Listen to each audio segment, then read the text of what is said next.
Hey Skyfares, and welcome to Aethercast, the Kharadron Overlords podcast. I'm Lee, the Arcanaut Admiral, and we've got a great crew of Arcanauts joining me today on the good ship Aethercast. A couple of regulars and a special guest. So let's introduce everyone. He's our thunderer from Down Under, if you know him, you love him, Mr. Alexander Cron. Morning. And our Tane Celestant Prime, Max. Good evening. And our special guest for today, our Kharadron Kiwi, Mr. Shaun Tubman. How's it going, buddy? What's everyone been up to? Anyone been doing any hobby, playing any games recently? No? I haven't played anything, to be honest. I've been doing a little bit of painting. Max, you were trying to do some painting. Yeah, I was trying to get some 10 more Arcanauts ready for the next tournament, but I just decided it was too much of a distraction during the show. I'll get to them when I come back from a holiday. Yeah, okay. Sure, I'm doing painting, but it's the wrong kind of painting. These snaky people. Wow. Snaky, harpy people. Good job. You must be excited about that new book coming. I am kind of excited about it. It's like Elf Crusade, the book. Should be good. What does that mean for your KO Con? Does that mean they're sort of sidelined? Are you still playing them as well? Yeah, I've played a couple games with them. I'm trying out some. Well, so we've got no tournaments in the near future, so trying out some more fun lists. Hammerboat. Take an ironclad, put 4 engine riggers and an admiral in it. Now it's a combat boat. Cool. So, Sean, I watched the Honest Wargamers show with you on. I got the impression you're not a fan of painting, so I assume you're not doing any hobby. No. Hey, painted some protectors. That's about as far as I got. That's about my 2 months hobby. Nah, I'm not really a painter. I just do it. That's about it.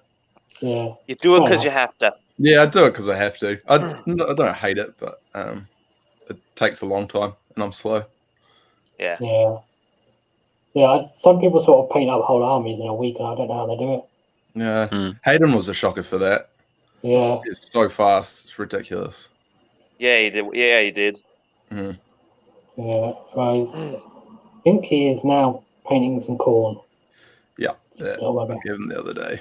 He's gone over to the Blood God. So we've got some news as well. Dave Kane won a tournament with KO recently. I think it was last weekend. Is that the nice. Urbaz one? Pardon? Was that the Urbaz one? Yeah. Nice. So, your moment in the sun's already gone in the wind, just like Cron's did. Yep. I think we'll see a lot of these now. The book's pretty cooked. Yeah. So it's getting there. I don't know. I mean, I think the only thing holding it back is the number of tournaments at the moment. Mm-hmm. Definitely. Okay. Well, I think really that's it from the news. There wasn't anything from GW or anything. So let's get cracking on our main subject matter, which is you, Sean. Sweet. So, tell us a little bit about yourself and how you got into KO. Was it meeting Cron at CanCon that got you into KO? Yeah. Please expand my ego. It actually was Cron. I thought the book was a little bit average before going to CanCon. I thought there's some cool tricks in it, and then I played Cron. I think game 5 at CanCon maybe. Yeah, it was one of the later ones. It was day 2. Yeah, it was day 2, but enough to sort of be over the hangover. So it must have been middle of the day. And yeah, I just saw the possibilities in the army, and it's actually quite cool. And the damage output was a lot better than I thought it was going to be, considering the the stats aren't anything like you'd get in like a Tempest Eye army or Central Seraphon, you know, like it's not 2s and 2s, it's 3s and 4s or 3s and 3s most of the time. Yeah, it's the rerolls that get you. Yeah, I think it is. But you know, that got me really keen for KO after that. And then a guy in New Zealand, Sloan, he put his KO up for sale, and it's pretty awesome. It's been on Warhammer Community, and I snapped it up, being a lazy painter and having a whole army of KO ready to go. I was all about it. So perfect I think storm. got into it. The army's well travelled because I think the ironclad in that used to belong to Hayden. Did it? Once upon a time? Apparently, that's what Hayden said, and then Sloan got it and repainted it. So Hayden's paint job's under there somewhere. He'll claim it. Take away enough layers. Oh, yeah. Maybe that's all the battle damage. You can just see Hayden's paint job underneath. Yeah, maybe. I know it's a beautiful army. I've seen pictures of it. Super pretty. Excellent paint job. So then, did you just jump straight into KO sort of after that tournament, or? Yeah, pretty much. So I come home and I started writing lists on the plane home, and didn't stop writing lists for a while, and then probably a month later, Sloan put it up, and I picked it up and took it to a tournament about 2 days later, called Age of Philippe in New Zealand. Yeah, and I won that with the KO. But I've been proxying it the weeks before. Oh yeah, there's my old list. Yeah, so was that the first list you wrote? No. Well, the first that you wrote and played, because obviously you probably wrote millions. I wrote and played some similar ones with less Arkanauts and more engine riggers. Yeah. But yeah, I ended up settling on that after playing a few proxied games with the army, and yeah, that's sort of where I felt pretty comfortable. So I stuck to it, changed around a few things, but all in all, that list and my current list is basically exactly the same. Just got 10 more Arkanauts. Yeah. So what's your thought process in writing the list? Did you have a goal in mind or sort of a plan? Yeah. So at the moment, I think to be safe in the meta, you need to be about 4 drops. Anything 4 drops or lower, 4 to 2, I'd say, is a safe place to go, where the only thing that will outdrop you is something like a change host with no Fate Master. If you're 5 drops, you will outdrop the majority of your matchups, and the others will probably be a 5 drop as well that you run into, most likely. So it'll come down to a dice roll off. So I really wanted to make the list 4 drops, but I just couldn't do what I wanted to do working at it. So I ended up at 5 drops instead of 4, which is not the end of the world, but it means you got to take a battalion, and the Iron Sky can fit so much good stuff in it. It just makes it so efficient. The immune to battle shock bubble is quite nice, but mainly it's there for an extra artifact and the drops, because obviously going first as KO is a good way to have a 30-minute game. You either get tabled or you do the tabling. There's no other outcome. No. So you were mostly thinking about drop count then, and getting an extra artifact in. Yeah. So what I really took to Mhornar, I really liked it's just had a wide range of perks to it, and a lot of the perks synergized really well with basic core mechanics of the game and the way that KO wants to play on the board. So things like the stave, so good. It's ridiculous. Famous fuck you stave. Yeah, it's so good. Even just the fight first, that's quite nice. Run and charge is so good, especially if you're taking a lot of Arkanauts. And it gets around that problem that KO have with contesting and staying on objectives, which is sort of typically what I see people say is, "Oh, can't hold objectives. I'm doing lots of output, but I'm actually struggling to fight for the objectives." So I wanted to take a lot of Arkanauts because they're ridiculously efficient, and I think Mhornar was the best way to do that. Okay. Yeah. So did You don't miss things like the ability to, like, can you alpha strike really with this list? Yeah. So how does that work outside of the Zilfin move in the hero phase?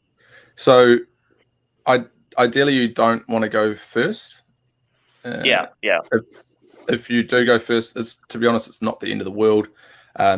Purely because the stave will save your butt if they make you go first.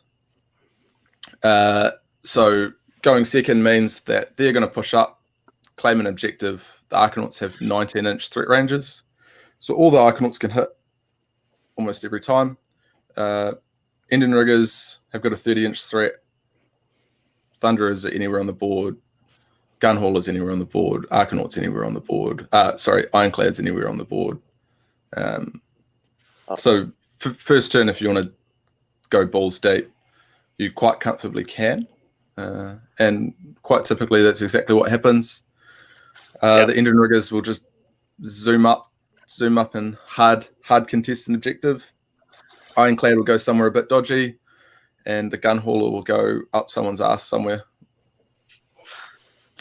Arkanauts will stand on objectives, and yeah. I guess you don't have the endless spell, so you don't need to go. Yeah. You don't need to be there in the hero phase. In the hero phase, no. That works. You can with Mhornar as well, is the thing, because of the command trait. If you really wanted to do it, you could put the Warp Blinding Vortex in there, redeploy it, take first turn, and drop all that stuff out the boat. But the issue is you can't get your guys out of the boat, and having boys in the boat when you're coming up on getting double turned is a pretty good way to lose the game quickly. Yep. Boat dies, everyone gets stuck. Everyone else dies. Yeah. So I wouldn't recommend that. I think the only time I've ever used it is playing Anvil Guard lists. So if you guys know what that Vitrolic Spray spell does, so it's board wide with the spell portal, and it ends your save to nothing. Dash. Yeah. So they hit you with that, and then they take your boat off, or your unit off, or your Thunderers, or whatever. They're going to take your boat off though, and what it lets you do is just take your boat and get it out of the threat range that's currently in. It doesn't really matter where they deploy. So that's been quite handy. But other than that, you never use it. The chemist stays on the board the whole time. Yeah. So do you find yourself using command points mainly for the 6-inch run in? And the run and shoot? Yeah. First turn, quite typically I would spend it on something like the Engine Riggers so that they go 18 inches, which is real nice. That's real fast. Or Arkanauts, if they just roll awfully and the objective's far away and I really want to get them there that turn, then I'll do it. Sort of stung me a little bit with the changes to Triumphs, not having as much access to command points and rerolling runs and stuff like that. But yeah, I've got 10 more dudes on the board, so it doesn't bother me too much. So how often do you find that say if you do take the first turn, that your Arkanauts actually get in range? So the Skyhook will always get in range. Yeah. 18, 22, what's that, 28 inches. So that's pretty good. There's 5 of them. It's one of the only Ren 2 shots I've got in my army. So it's actually super handy at taking out things with like a 4-up save or even 5-up save heroes. Arkanauts, I found, have been really good to shoot at the heroes with, seeing as they hit on 3s by objectives. But yeah, if I get given first turn, typically the matchup so far has been change host. That's the only thing that's outdropped me so far, and that just means what I want to play for when I come up against the change host is I want to get my boys on top of the objectives so that they can't teleport over and take it easy. I want to bait a little bit with my boat, and then I want to be able to give away the double turn to them on the first turn, and take the opportunity away from them the later game, so that I can take it later game if it comes up. And it's worked out pretty well so far. So just being really cautious on the first turn. You don't have to go balls deep every time. You can you can go easy, play it a bit smarter, and then work on from there once they've taken a bad double, because they'll be worried too that your boys are just going to come over and shoot all the heroes off and shoot all their flamers off. So they're unlikely to overextend on the first turn. So I have a question regarding the 9 engine riggers, because 9 is a very odd number that you don't often see, because there are too many to hitch with a boat, but they're one short of getting a gold share. And then you have 3 drill launchers, which obviously have the chance for doing 3 mortal wounds each, but no other special weapons. So it's like kind of a melee unit, but with the drill launcher for hero sniping, or what's the deal with those? Yeah, so I wanted a unit big enough so if it fights first, or if it gets in combat and fights, it's actually going to do something. So initially, I just had no drill launchers in there. I think I just had a skyhook or something. And what I found was that because of the layout of my list, I don't really have anything with more than 18-inch range. Like the gun hauler can, the ironclads torpedoes can, and that was sort of it. So if I needed a really long threat range, I didn't really have anything. And I started messing around with the drill launchers, and they actually pulled up all right. I really like the big rend. The mortals is nice because 1 in 3 times when you actually hit something, it's going to be mortal wounds. So that's all right. But yeah, it's sort of, I could split it into a 6 and a 3, and I sort of have thought about it.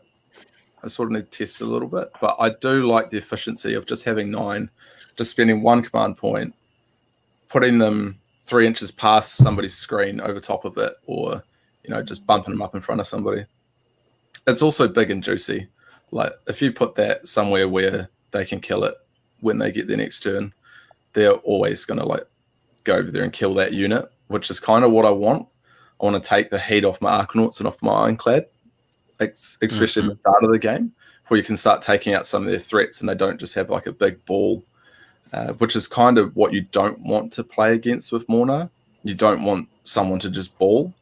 If they just ball and put all their threats together and they can all move fast, you can't really pick around the edges as you'd like to. Like you can engage on 2 people because you can go over there, you can kill one, and you can half charge the other one, so you're safe. But if there's 3 people, say, you can go over there, you can kill one, you can half charge one, and then one may make it into you. So having something that just takes that attention on the first turn is quite good, I've found. But yeah, nine's a weird size. It doesn't really make too much sense, but it's worked out, so I'm kind of sticking with it at the moment. I mean, so if you could make them 12, would you? Nah, I'd make them a 6 and a 3 if I did anything, or 2 6s. Okay. Yeah. So do you find that running them is really helpful for getting their pistols in range?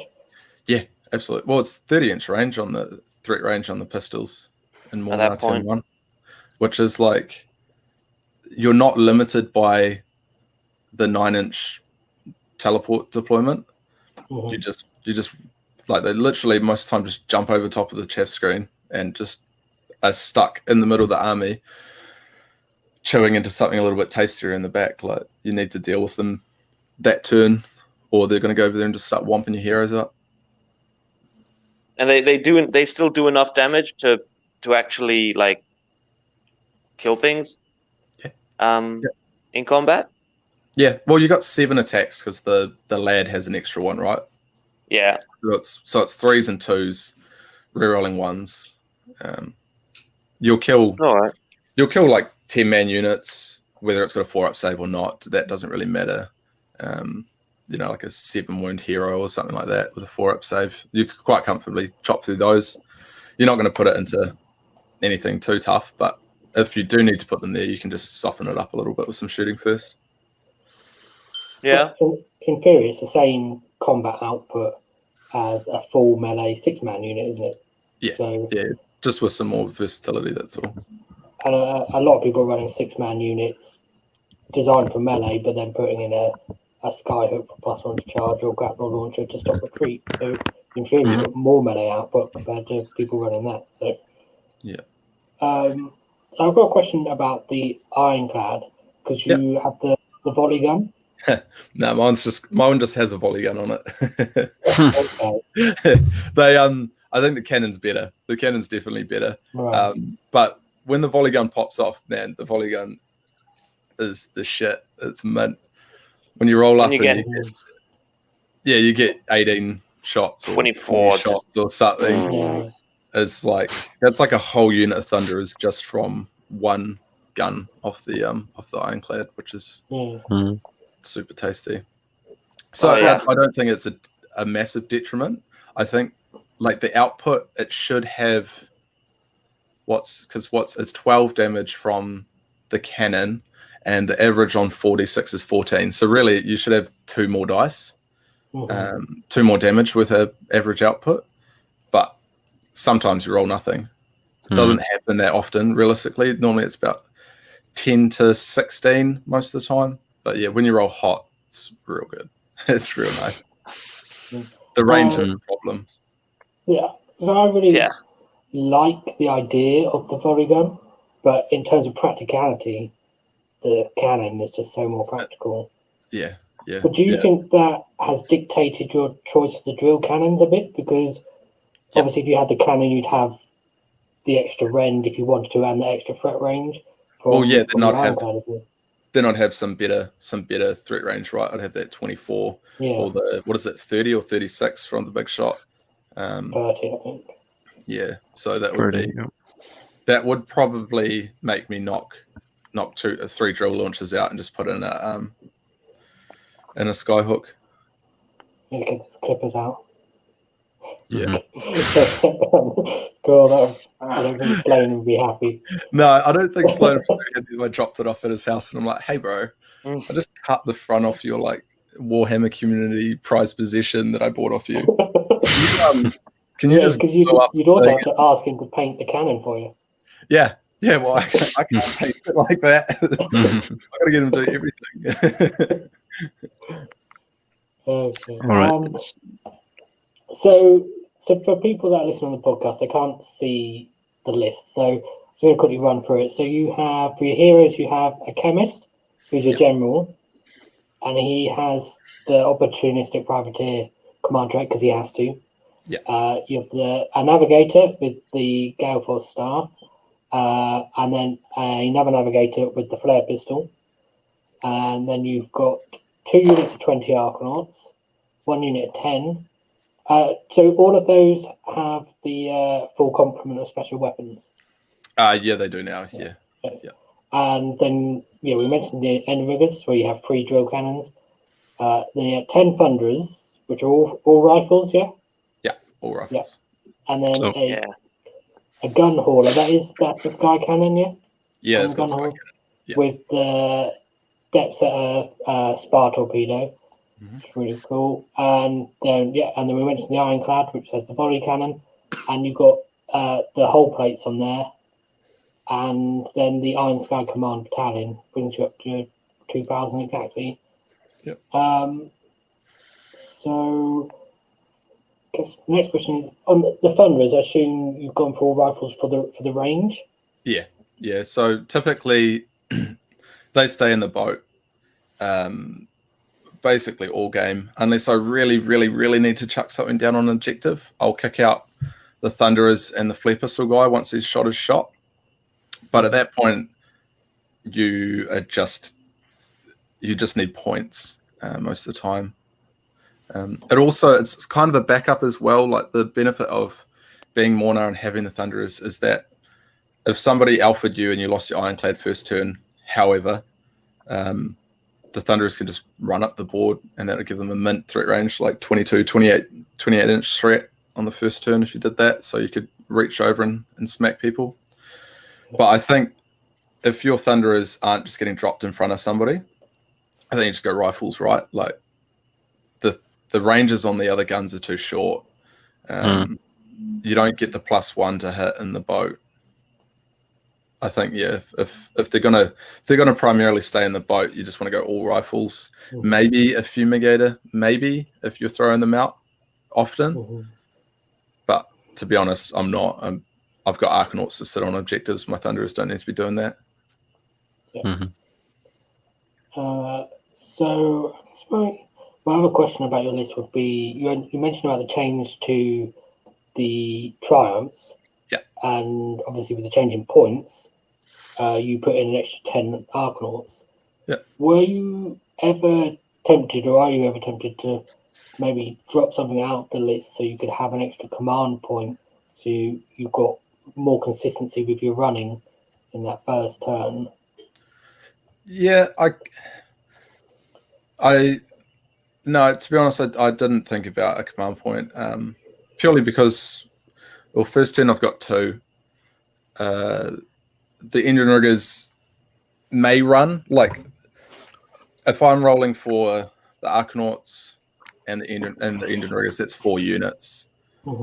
Odds of me rolling a 5 or 6 on spread out between 4 units is pretty good. So really, I should only have to spend maybe 2 command points, and one of the Arcanaut units is probably just going to sit where it is, you know. So if I spend all my command points on the first turn on running, I don't care. It's fine. It's whatever. Especially in these new GHB scenarios, the objectives aren't actually mega spread out away from your deployment. So while some of them are really spread, getting from your point A to the objective isn't actually that far. It's not really. A lot of them are closer to 9 inches rather than 12 inches, or you can almost deploy straight onto them. So that makes it a lot easier for little small legs like these boys have. Yeah, I think the ones that are further away, They're wasted over long distances. the ones that are further away, there's normally less objectives. Yeah. So you only need to get the good roll on 1 or 2 units anyway. You just do it on the engine riggers and like fly higher gun haul onto the other one or something, you know, like easy. So does anyone have any other questions about the list in general? Yes. So of course Barrack-Mourner is not your obvious choice when you look at the book for the first time. I think most people tend towards Zilfin and Urbaz because of the extra gold. Barrack-Mourner has the ability, I think it's called Fearsome Raiders, to subtract bravery by 1 when you're in the enemy's half of or enemy territory. How often do you find that useful, or is it just a nice to have in some cases? It's just a nice to have, to be honest. It very rarely does much. It might make somebody spend a command point on just inspiring presence in their unit. That's probably the biggest impact it has. Means you've got to kill 29 horrors, not 30 horrors. Like most of the time it means nothing. But telling them that they're an extra -1, and if you killed 3 or 4 guys, they're probably a lot more likely to spend a command point. So, and how often do you forget about that? No, I remember it. Yeah. Okay, because I run a prime and he does a similar thing. He does -2 bravery to turn that he comes down, and I constantly forget about it. So good. bravery in general doesn't really come up much in AOS anymore. It's not really a factor. No, that's really not. No, but it could change from they only run on a 6 or they run on a 5 or a 4. Yeah. Yeah. Yeah. Although one thing I did spot when I listened to the Honest Wargaming show with John is that part of the reason that you have the chemist as your general is because of inspiring presence, isn't it? Yep. So obviously being the general gives them a 12-inch range, not a 6 on inspiring presence. So being so small and slow, it just gives you that extra range to spread to your guys. You can sort of sit in the middle and web either way. Because obviously losing those triumphs means that you can't just inspiring presence your Arcanauts by themselves. Yeah. So if something shot at them or 2 units got hit and you could only Aether Gold one of them. They both got hit at the same time. So it's really important to be able to reach them, to inspiring presence them, especially if the boat's away in the middle of nowhere, because their bravery is actually pretty bad. It's like 6, and then by the time they goal, they're 5. And you get a reroll, but fucking that's not going to help them if 10 guys die. You know, you're gonna lose the rest of the unit. So the chemist is pretty much there just to be cheap with them, really, and he spends most of his time just backing up the Arcanauts. Yeah. He'll just sit awkwardly, maybe inside Arcanaut units, give out some -1s to hits. If anything comes close, his shooting attack's actually really mint, which is cool. Yeah. But he's really there because he's the cheapest hero. His buff's okay. His -1 hits okay. But yeah, he fits perfectly, and he can just give out that inspiring presence. Also, really cool in these scenarios where leaders score you extra points, like having one not inside the boat all the time and away from the boat is real tasty. Yeah, I think it's a big issue with Iron Sky Commanders.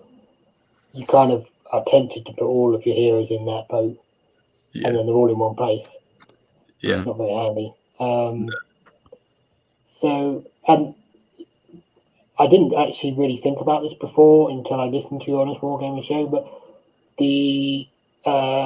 that 12 inches on Inspiring Presence is actually a lot more than 12 inches because it's not wholly within.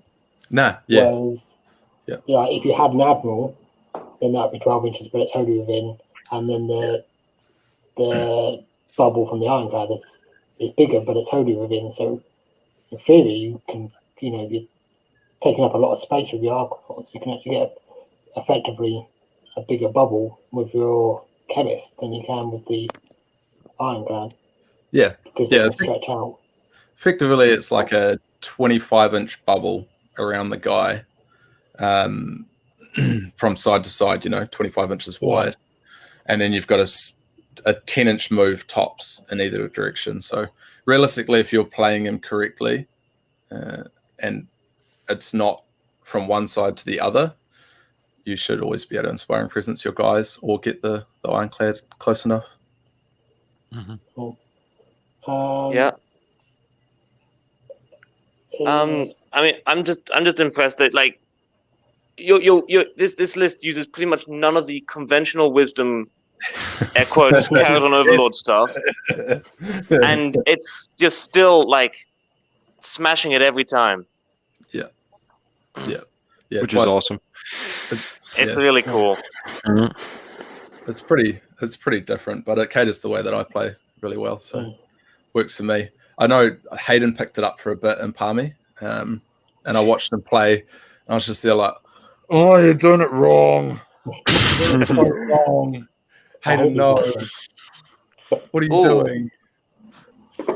I mean, that might be actually good for some people who pick up this list and just try it out in their local scene. What are the common mistakes that they could make and shouldn't do? They put the chemist in the boat to begin with. That's the biggest gripe. They'll blob all their units together.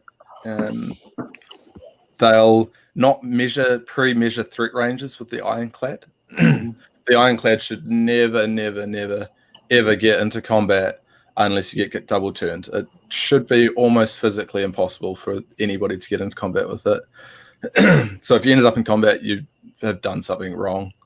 They haven't done something right. The gun hauler should never be near the Ironclad. The gun hauler should always be in a corner, up someone's butt, just in the stupidest place that if they want to go deal with it, they run into the corner of the board and lose their unit as well. But give you the opportunity that, given the turn back, you can do the once per game extra 6-inch move, go 18, charge into somebody, hit them with D6 mortals, hit them with D3 mortals, shoot their lads. And the engine riggers should also, a lot of the time, be independent to the boat. All right.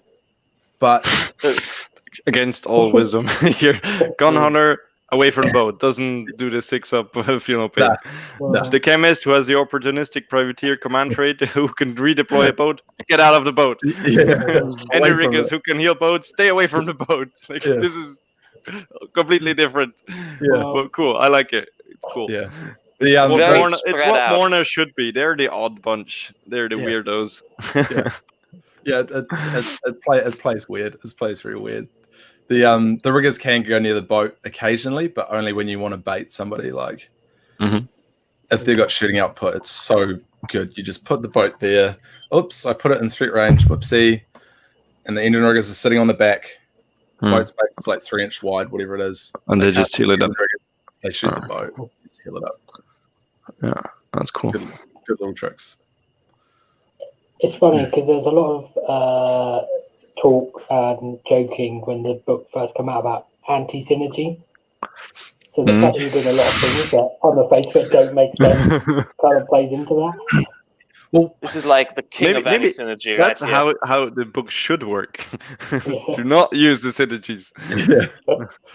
So that the way I think about it is that when everybody was looking at synergy, they were looking at output synergy. They were looking at numbers, like how do I make these units and their stats synergize with each other. Whereas I think the book can synergize with the core mechanics of the game better than it can synergize with numbers. So it synergizes really well with things like the movement phase. Like if you double smack somebody with navigators and then you stave them. So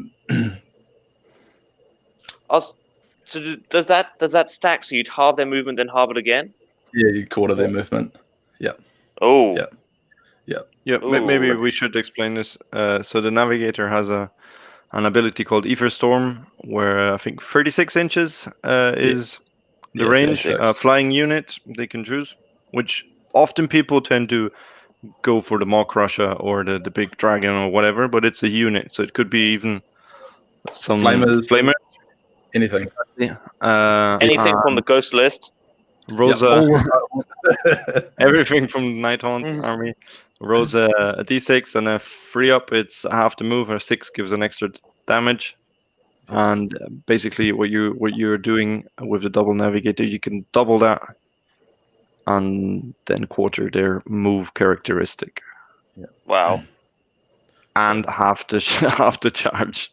Yeah. Just neuter something. Like, here's your 3-inch move. Have fun.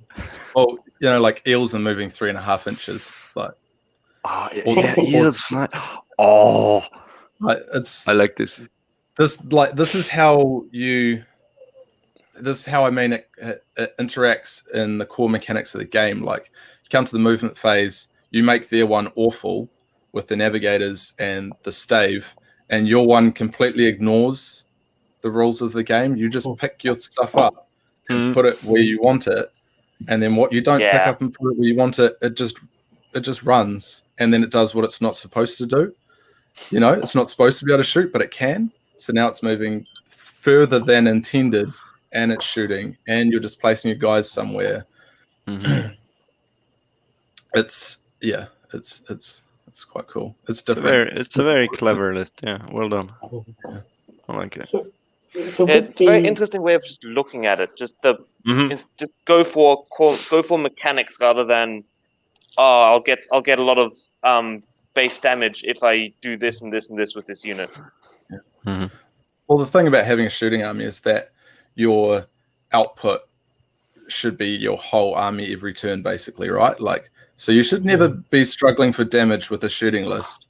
When you start struggling for damage with your shooting list, is because your shooting list is dying and you're losing bodies and you're losing output that way. But obviously, if they can never catch it, they can't do that. Yeah. So there's a lot of units though that still are a huge threat but don't fly. Like, just thinking about, we have a real Slaanesh problem at the moment back in SA. Yeah. Keeper Secrets runs at you, or Chariots runs at you, and just whack. Yeah. So that's the worst thing I've found. It's not Slaanesh. I found to be fine. It's more tribes. It's more tribes moves 15 inches. Their saves are a lot better than Slaanesh, so you can really only kill one of them a turn. And then if you damage them purposely without the idea of actually killing them that turn, to drop their movement bracket to somewhere where you can say at a safe threat range, they just spend a command point and then they move full distance and then they catch you, and then that's real dumb. But Slaanesh is like, keepers you're only going to have about 3 in a list now tops.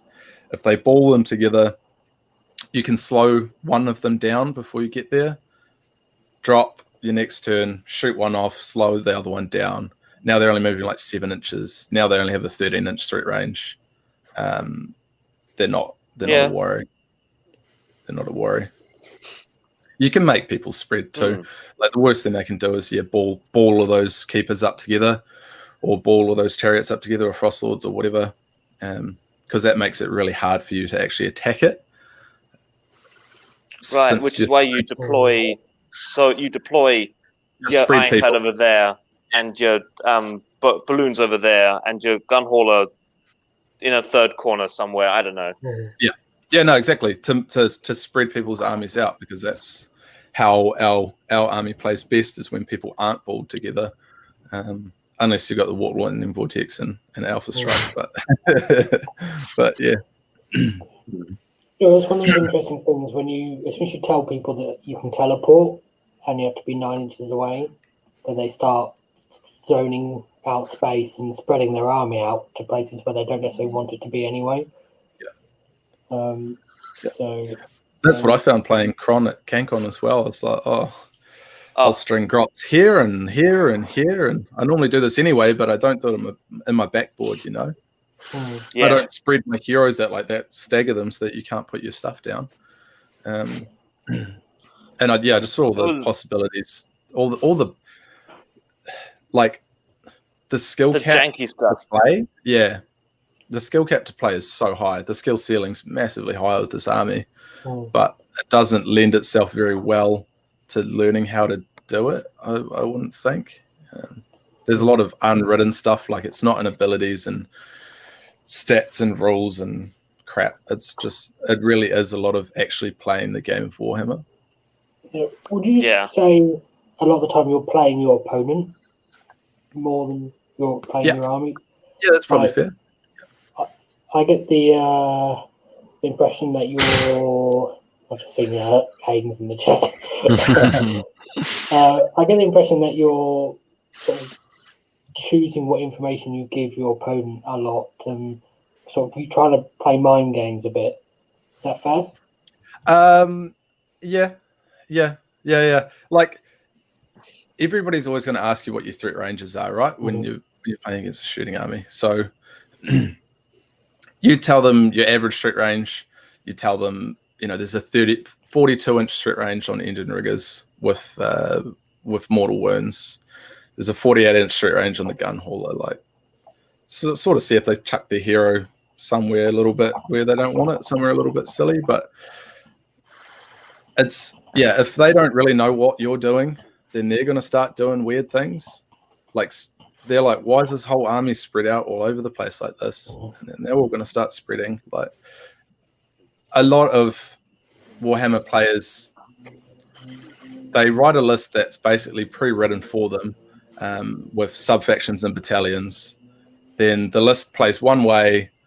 Well, they've only seen it playing one way, so they just play it that one way, and that's their game plan, and they go into it like that. But they don't actually problem solve the situation out a lot of the time. So if you're giving them weird questions, different questions that people haven't pushed into them before like that, then a lot of the time they'll stick to their initial game plan, which is either not going to work or they're not going to be comfortable with it because, you know, something's different to what they're used to play against. Yeah.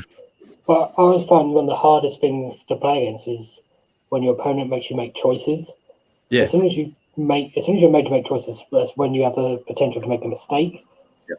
So Exactly that, man. Yeah. Like, The more choices you can give somebody, the more likely it is that they're gonna make a mistake. So the more choices you can give somebody without overextending yourself, I think that's how you don't just beat an army. That's how you beat a player. If that makes sense. Mhm. Yeah. So have you played against Big War or Iron Draws much?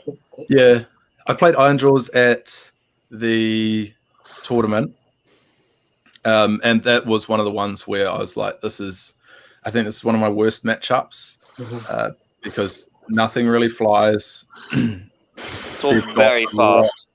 They've got a lot of mobility. They've got a teleport that I'm not too worried about, but they do have a lot of bonuses to charge on their teleport, which makes the stave worse. If you don't know how it works. That's basically why I asked you about them.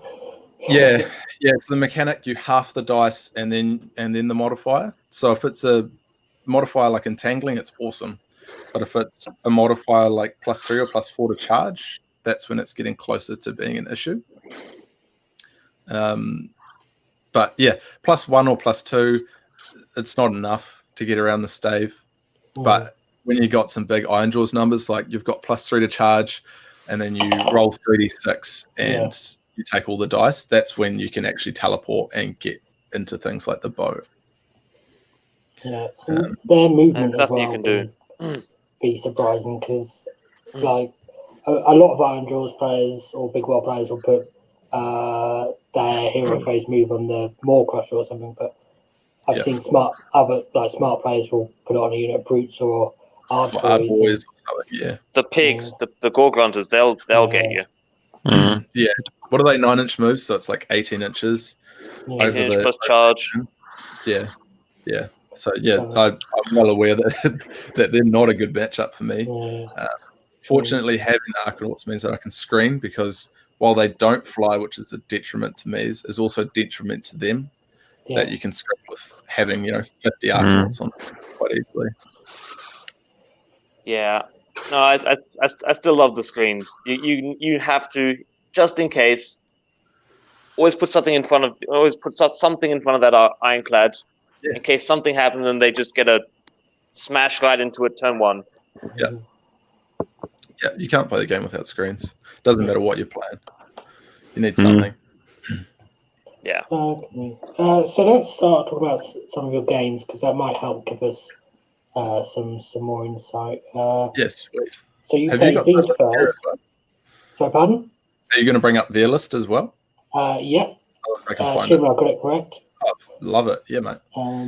So I won't bother reading the whole list out. I mean, I guess first, tell us about this tournament. Like, where was it? Was it good? Did they feed you properly? The important questions. We got to go through the important stuff Yeah, here. so it's down in Wellington, and it was run by a guy, Jono. He does the Azir Weekly, if you guys have seen that. No. The fun thing on Facebook? Yeah. Yeah, it's like an Onion newspaper thing.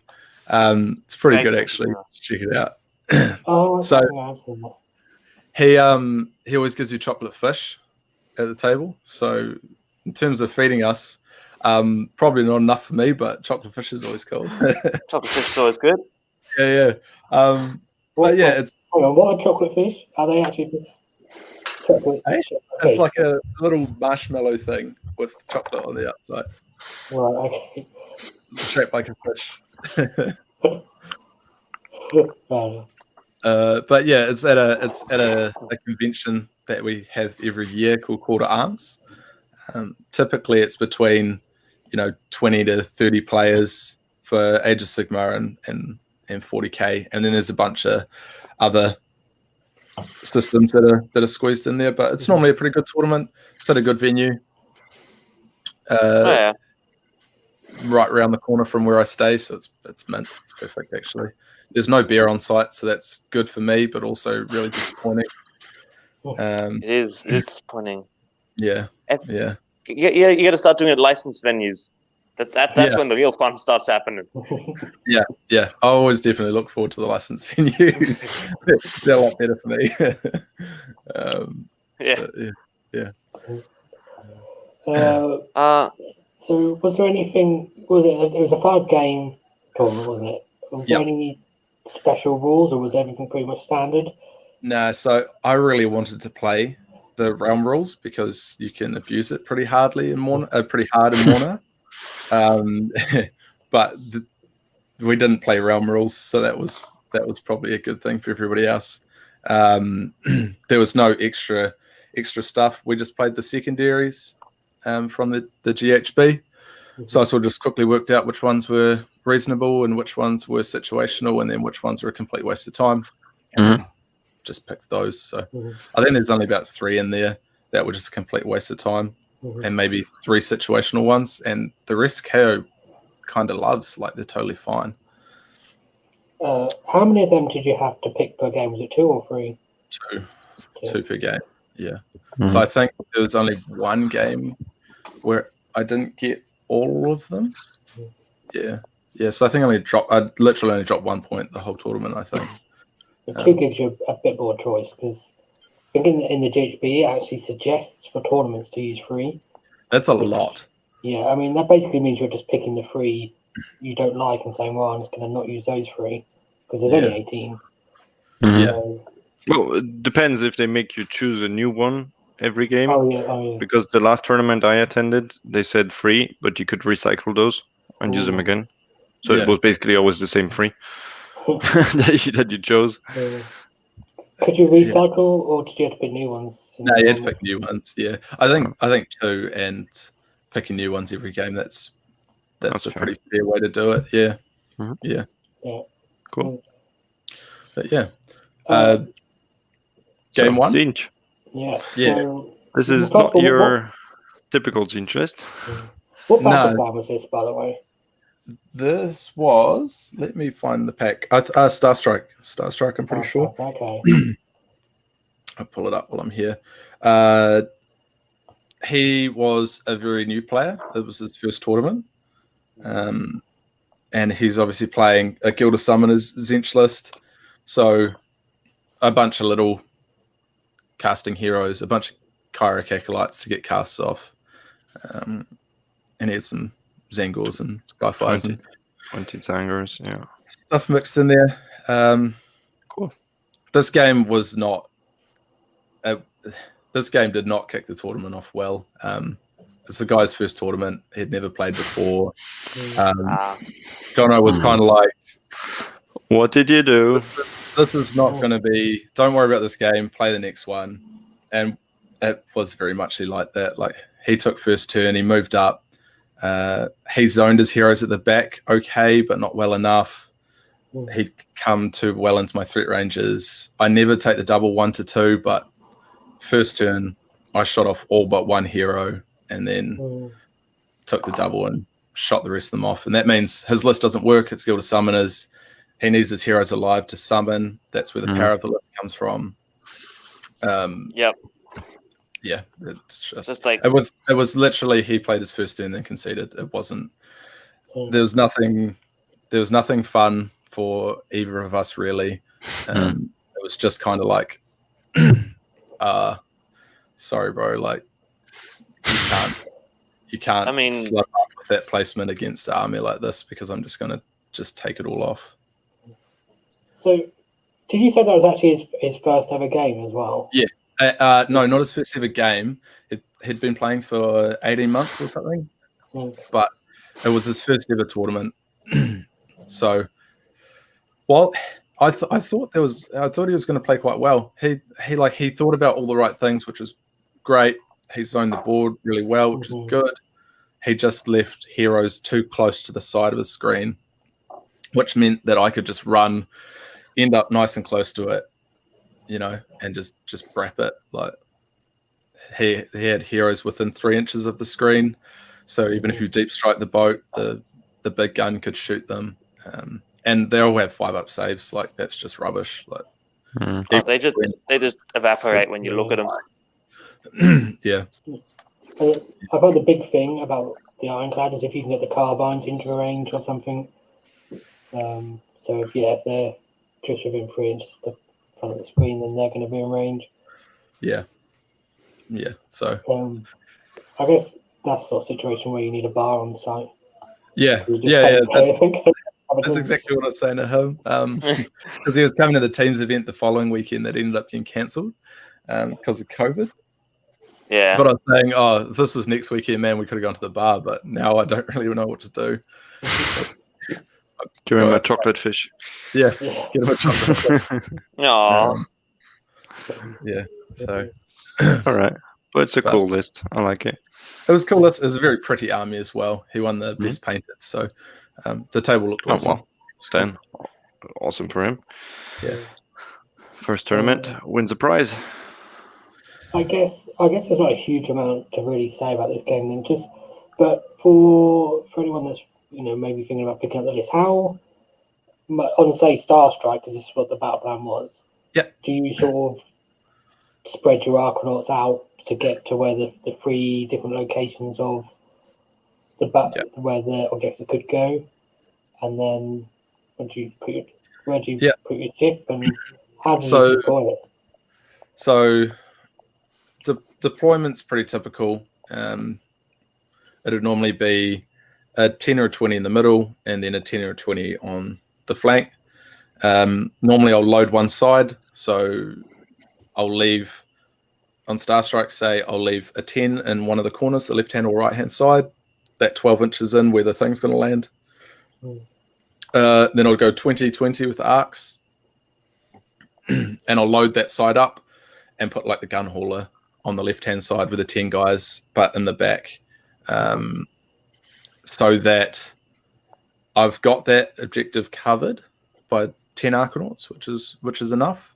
But I can also push and start putting out some good damage from the other Arkanauts on turn 1, and they can move hard up the board. And then if the objective comes back and drops in one of the other 2 places where the 10-man Arkanauts aren't, I can just zap the gun hauler back there for a second. He can tag that until I can, nip a tail around or get the chemist over there to stand there or whatever. But those central objectives that are heavily contested, I've got 40 Arkanauts near those, so I should be able to do that. Or engine riggers can zip across to the hard to reach ones or contest their ones, which is what engine riggers do really well on Star Strike, seeing as they've moved up so hard on the first turn most of the time. So is part of the reason that you put your 2 20s on one, well, not necessarily on one flank, but the reason that you go sort of 10 and then 20-20? Yeah, because of the battle shock bubble. So that you can put your chemist sort of in between the 2 big units.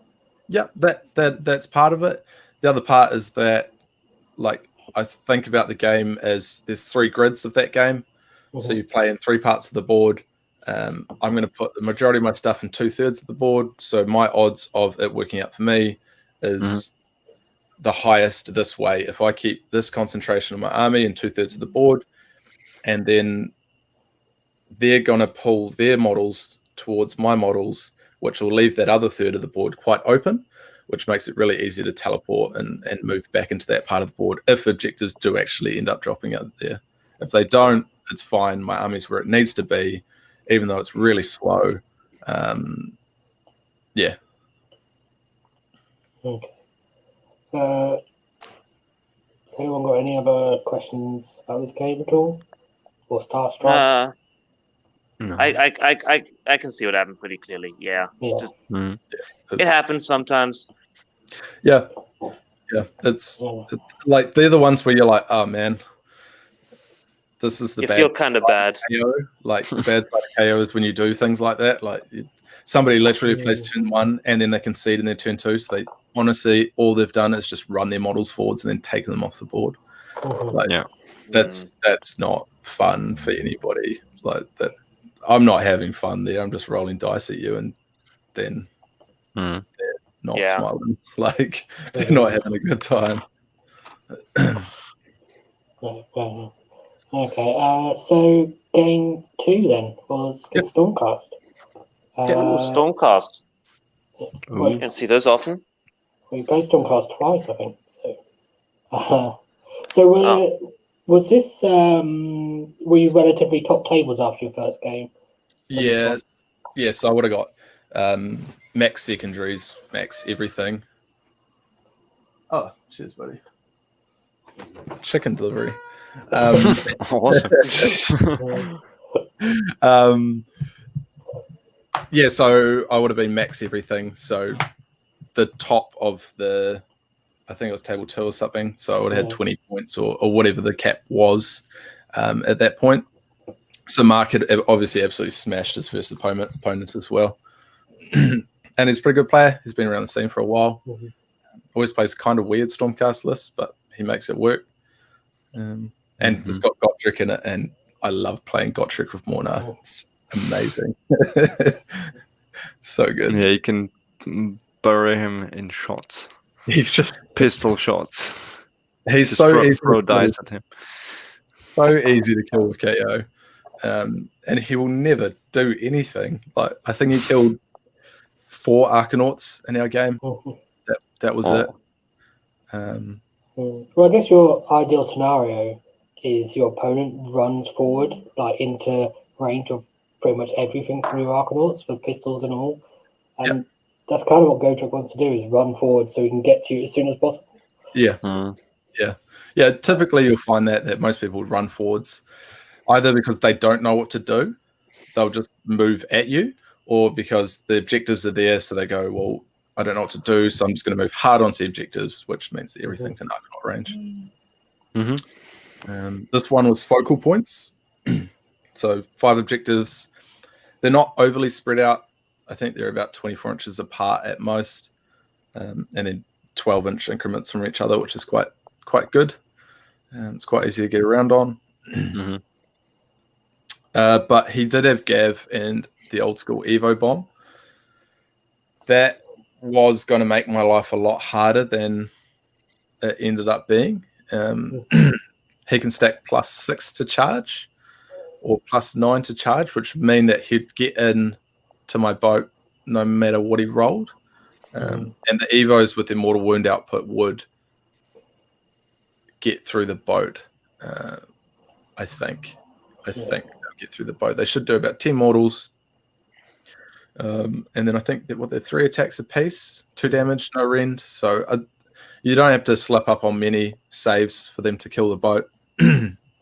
But what ended up happening in this game was I screened out. I baited with the 9 engine riggers. I put them hard up against my front screen, sort of going, hey, if you Gav bomb here, you're going to kill 20 Arkanauts and 9 engine riggers, which is like, 500 points or something. Pretty much 500 points. And he took the bait. He dropped the Gav bomb first turn. Killed a bunch of stuff. But that was exactly what I wanted, because now he can't catch the boat, and you can teleport around carefully and slowly pull apart his army, which is how it went. So I killed everything except for Gotrek, and then when we got down to Gotrek, the whole army was just in a big circle around Gotrek, and then shot the flare pistol at him, and just it was. I want you to shoot every gun you have at that man. It was pretty inappropriate. poor Gotrek. Because like if he plays against Mhornar, his threat range is 10 inches, like max threat range of 10 inches.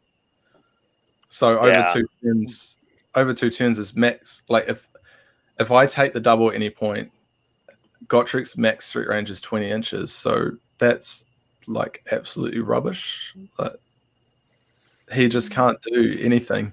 I've played him twice now, and in neither game has Gotrek done anything. He's completely useless into the KO matchup. I mean, what you want to do with him is, especially in focal point, just sit him on the middle objective and say, yeah, come at me, bro, but not with 50 Arcanaut pistol, 100 shots. Maybe not. Yeah. Well, you know, like, he's only one guy, so you just run 2 Arcanauts. One model. If you really wanted to. And he can't zone the objective out because he's got a tiny he's base. too small. It's got a 40mm base, And you just score it and like, kill 10 guys. I don't care, whatever. Yeah, I love the model, but I just don't see any space in him in any of my dwarf armies. None of the 3. He'd be super fun to play, but I don't think he's very good. Unfortunately. Which is a fair balancing. Yeah. So you mentioned the flare pistol, which is a 3+, and you need to hit one of those 2 shots. Yep. How often do you find yourself spending a gold for rerolling it? Yeah, I don't typically spend a gold. I normally spend a command point for reroll ones to hit. Okay. And then 2-3 ups rerolling ones is about as reliable as it gets. You can spend the gold if you really want to, but what would you spend the gold on else on the navigator? That turn, I'd spend it on reroll to wound on like something like the Ironclad, or fly, or even the gun, the Thunderers. Possibly a unit Arcanauts rerolling to wound as well. It's a lot of output. So it's sort of true. It makes you feel like your whole army is popping their triumph, their gold that turn. So the more output you can get that turn, the better.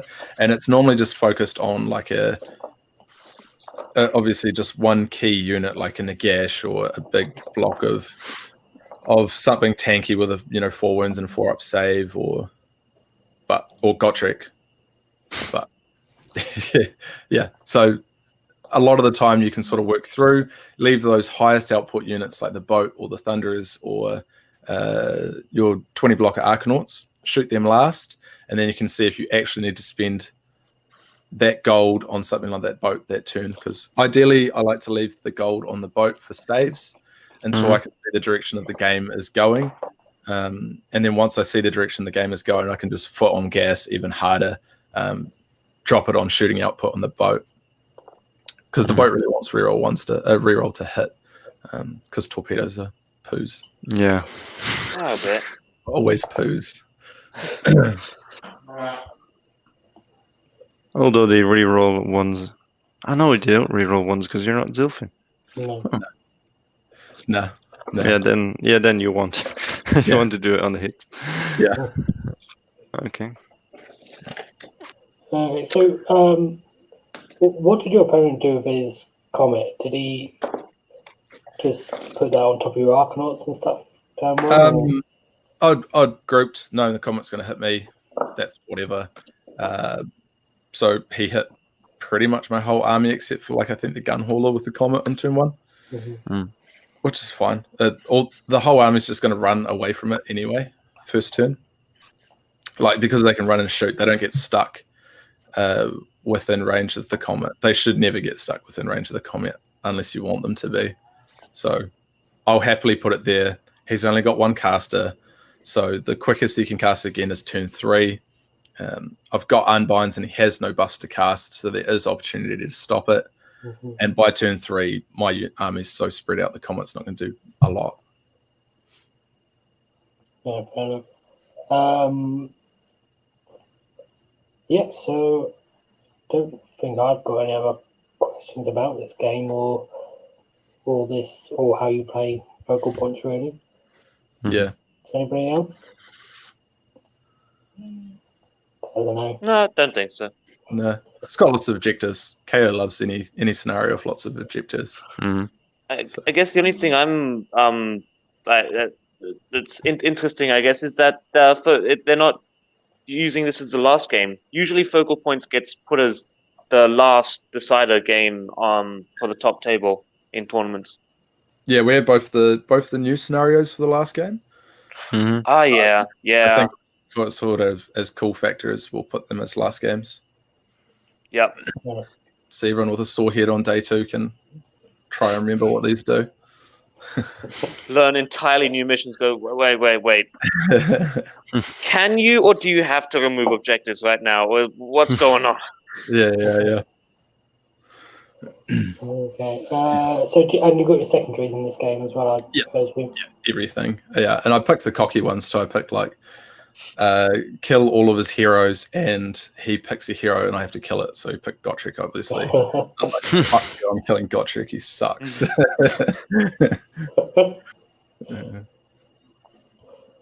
All right, next game. Iron Jaws. Ah. There we go. So Iron Jaws for game 3. What battle plan was it on? It was on. I've got it here. Total Conquest.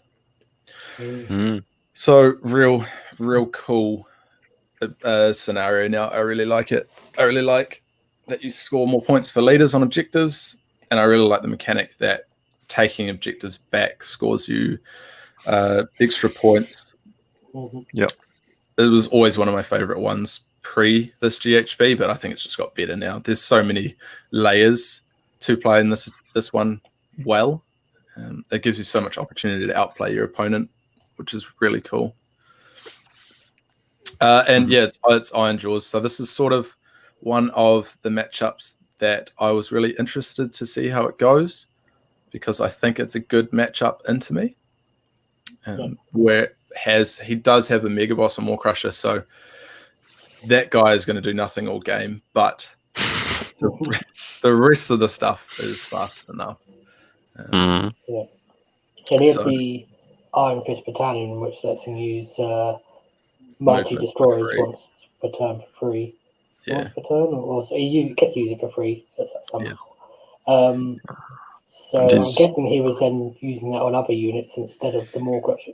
Yeah, it was going on the brutes. So yeah, the brute. Turn 1, gave him turn 1. I'd screened up hard, just with a big ring of 20 in front, and then just kept everything back 4 inches or sorry, 5 inches. I think 2 inches is as big as reach. 5 inches back, so he can't pile in through and hit anything past it. So zone that out. Give him first turn. He chucked 20 brutes into me, chucked Gore Grunters into me, chucked his whole army, except for 5 brutes and the other little heroes. And then he killed 20 guys. That was cool. Then I flare gunned his brutes, shot his whole unit of brutes off in 1 turn. The big unit, yeah. Although you had a -1 to hit from Iron Suns. Yeah. Just flare gunned it and shot the whole thing off. Which, well, like the whole army's in range. It's 30 Arkanauts with all the range. It's a lot of dice, yeah. It's a lot. The Arkanauts have so much output. It's a lot. 50 Arkanauts. Yeah. It's just too many. Yeah.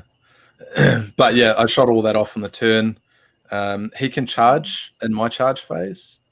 So charging units Arkanauts in to block his charges like that. And then turn 1 went happy. He was about ready to call it if I won the priority there, which I kind of agreed with, but at the same time, I think there was still a game there, but he won the priority into 2, which is really good for him. And at this point, the Mega Boss and War Crusher is moving 3 inches. He's useless. That's so harsh. Yeah. Like even with his free move, his free Iron Fist move, like he moves 6 inches and then he can charge 6 inches. Yeah. I don't care. Like I really don't care. He pulled off a good little play. he teleported a unit of Gore Grunters over to the side, killed my engine riggers with it. Kind of wanted to keep my engine riggers alive as long as I could in this matchup, but they died early. So by the end of sort of my turn 2, all that was left was like a couple heroes of his and Gore Grunters and the Maw Crusher, which was a potato. And basically how the game went was I had a gun hauler, an ironclad, and then the heroes and the thunderers inside. And they just very slowly and methodically moved around the board, shot off what was near where they went to. Then in my following turn, kicked a hero out onto the objective, moved to the next one, shot off what was there. Next turn, kick a hero out, move over, do this, just repeat. And by that time, all he has is Mega Boss and Maw Crusher. And because the navigators are on the board, but their threat range is so long on their half move, they were just sitting there just going half move, half move, half move, half move. And he couldn't do anything. So it was a really cool game. It was like there was nothing on the board for like 3 turns of the game for either of us. But just very slowly and carefully moving your units around the board to score as much as you can after falling down hard in sort of the first and second turns points wise was really, really interesting. And it was a really good sort of stress test of the list in these new GHB scenarios, which I really enjoyed. It was awesome. Really good. Yeah, how often do you find that you fail the roll with the navigator? Yeah, quite often. I normally have pretty bad dice, but having 2 of them means that I'll get one of them off. If you get both of them on, it's absolutely amazing. But even just getting one off, like the Mega Boss is now 6-inch moves, so even with his command point for movement, he's only back to his standard movement anyway, which typically a lot of people won't take, which is probably the play. Whereas you could just put it on the Gore Grunters and make them move 18 inches instead of 12. Like you've got a net gain there. Whereas if that thing was actually flying and moving fast, he would have caught me. And like, if I wasn't playing Mhornar with that sort of setup, he would have caught me and he would have chewed me up and I would have been in a lot of trouble. But being able to just absolutely just crush 500 points of his army without ever having to do any damage to it, and I didn't shoot it once, it really showed how strong those mechanics were. Yeah, you're really making me think. Of buying a second navigator. That's for sure. Do it. This is so good. This is so cooked. The weird, that navigator ability to half flying movement, I keep forgetting it in my games. That's just something I never really think of even doing, because usually I'm right in their face and just shooting them at point blank. So half move, full move doesn't matter for me. But no, I can see it how it can be super powerful. Yeah. What you get for 100 points, you get an Unbind, a Dispel, an ability like that with a ridiculous range. You got some average shots, but he's also really tough. He's a 3-up save. He is surprisingly tough. Yeah, so he's 2-up minus boat. He's on 2+. So he's absolute gold, I think. So do you think having 2 navigators is essential for your list, just to have the backup if you fail one roll, that you got the second one? Yeah. I think a mixture of both what you just said and being able to engage multiple units at once. It gives you that opportunity to completely shut down their threats, so that you only need to use your stave on less things, Mm-hmm. So do you find most of the time, given the choice, you're halving or quartering the movement on one unit, and then using the stave on a second? Yeah, if they've got 3 threat pieces together, that's ideally how I'd play that scenario. Yeah, quarter move, half or quarter move one of them, and stave the other one. So essentially, they're doing the same thing, if that makes sense. Yeah, they're decreasing the threat range. Yeah, just in different phases of the game. Yeah. So do you ever, if you get your first navigator off, do you ever attempt to target a different unit for the second one? Or do you always try and double them up if you get the first one off? No, I mean, it depends on the list you're playing. Yeah, it all depends. If you're playing, like, Flamers is a good example there. If you hit one unit Flamers one time, they get into like a 22.5-inch threat, which means you can shoot them with a 24-inch stuff. So if you want to hit both units of Flamers, which are probably right next to each other, and you don't want them to be able to hit you, you just bink one and bink the other one, and then you can quite comfortably put your units in that range and not be untouchable. So that's a good example of where that would work. Or, you know, things like MSU eels. There's a lot of opportunities where you do just half and then move on to another unit. But if it's 500 points of their army, just completely neutering it is really effective. Imagine if you could catch Archaon out with that thing. What's that? If you could catch Archaon out with that thing, just nope. Yeah. It's surprising what actually does fly as well. So much stuff flies. The fastest stuff flies typically. All the fastest stuff, and it's so prevalent in the game now. Yeah, you're right.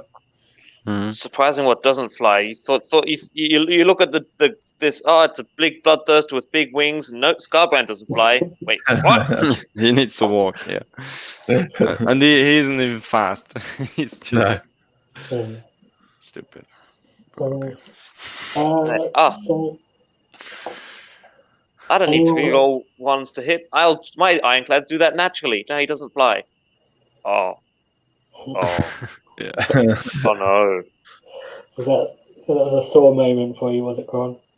Mm-hmm. Well, at least you'll never make that mistake again, because that was ingrained in your memory now that Scarbrand doesn't fly. Although it won't matter because you'll be playing more now in the future, probably. Did you get touched by Scarbrand, Cron? I did get touched by Scarbrand. The guy does 36 mortal wounds. Bad touch. Just 36 mortal wounds. Yep. I had Thunderers once. Yep. Thanos snapped. Gone. Yeah. He's fucking awesome. Any questions for Shaun about this game? I think we understood how it went. Yeah. Yeah. And then Stormcast again for the next game. So, are you on table 1 by this point? Yeah. Ooh, yeah. So I just scored the whole way. Shooty. Is this the big Shaun? Yeah, this is Big Shaun. So this is a good mate of mine. We do the podcast together. There's a lot of shit chat that went on during this game, and I think this should have been one of my closest games as well. I think he played a little bit. He played a little bit hesitant, a little bit scared almost. But we played the new scenario, the one where you remove the points from the board. And he's a 1-drop, so he didn't deploy any of his long strikes on the board. So he was obviously going to give me first turn. And I can't really zone them out without getting a turn. But yeah, give him first turn. You just run engine riggers 18 inches up the board. Max score. Just max score everything. Keep the boat back. Now it's zoned. Now he can't drop and hit me. One round of combat from the long strikes won't kill the boat. If you don't know how the list works, essentially it quadruples the output of long strike crossbows. So they go from 1 shot apiece to 2 shots apiece, and then they can shoot in the hero phase and in the shooting phase. So they got 4 shots a turn per guy. So the potential output of this list is awesome. I think this is the best list you can play into something like Change Hosts. I think this list is proper scary, and I think it's really I think it's bad into KO, but I think it could swing and it could be quite good into KO as well. It's a really interesting matchup. But basically, what ended up happening was I max scored the objectives from 1 to 3, so I got 6, then 5, then 4, and Shaun didn't match it. So I think he went, maybe like 4, then 3, then 3 or something. Then he's too far behind. Yeah. What ended up happening, is because my board presence was better than his board presence, without the long strikes on the board, I scored too much that he couldn't possibly catch up. Where I think the game went a little bit wrong was he didn't put the long strikes on the board early enough. He gave me first turn, and then I gave him the double 1 into 2. So what that meant for me was that he was only going to get 1 round of shooting into my ironclad with the long strikes. And I'm fairly certain that that's not enough to kill the ironclad, and it definitely wasn't. Which meant that now I can kill his long strikes because I just ignore the Aether Wings, shoot over top of them, and take the long strikes off, and then the list falls apart and there's nothing left. But a very good game, very interesting game. He's got so many units there. It's very MSU. Like there's 4, 8, 13 units in his army. And I've got quite a few as well, but his ability to be everywhere on the board at the same time was also really good. So the majority of the game, how it played out was sort of contesting for space. Like I wanted to contest that he couldn't drop his long strikes nice and close to me, and he wanted to contest that space so that he could achieve that. But obviously Arkanauts come into their own there, and they're able to take up a lot of board space, be super resilient as they are, and keep the boat safe as long as possible. Good. Yeah, I think shooting Stormcast are a good counter to KO because they do shoot, they do teleport or redeploy, but you cannot shoot them first because they're off the board. Yeah. So I found out those very hard matchups where you can really need to zone out, you need to screen your good stuff and wait because there's just Aether Wings on the board mainly, and maybe some other stuff. Yeah. Some Judicators or who knows what. So you're not committing early on because there's nothing to gain there except exposing yourself and getting shot off. Because those lists, there are other lists that bring 12 Vanguard Raptors and then 4 ballistas with an Ordinator and all that stuff. Yeah, it's scary. Yeah. Oh, yeah. This is the example that I like to make, that KO doesn't shoot. It's not the best shooting army in the game. It's really not. Like I think the output of this from 9 guys is 72 damage, and that's all 2s and 3s. Ren 2. It can do mortals, 2 damage a piece. Like if you compare it to something like this or something like Tempest Eye, their potential damage output is so much better than ours, and their threat range, like all of that's 30-inch threat. But we can't compete with that, and we don't have the accessibility to mortals like that. That's why I really like the more varied list that doesn't just aggro, get in the face. It allows for a bit of gameplay, because otherwise I think coming up to lists like this, and if you lacked bodies on the board, they would drop down. They might just take first turn and just shoot all your engine riggers off that are on the outside of the boats, and then pump your boat up, and now it can't fly high, and now it's stuck there, and now it can't reach them because you've got no way to heal it because all your engine riggers are dead, and you've got an engine master. That would be bad. Yeah, and then now you're the pincushion, and now you're sitting there getting shot at. So it's a really good example of lists that could be really good against skewed KO builds. Is skewed shooting lists that are actually much better at shooting than KO. Yeah. I think our power lies in maneuverability and being able to put all of our shots exactly where we want them to be. Yeah. The best mechanic in the army is the movement, not the shooting. Absolutely. Mm-hmm. Yeah. The movement phase is their game. Yeah. I think when you start looking at the stats for our damage output, it's quite obvious that they really tried to balance the damage output so that most of it comes from short range. Yeah. So that you can't just teleport and keep being 24 or 30 inches away and just getting most of your damage output. Yeah. That's absolutely it. Yeah.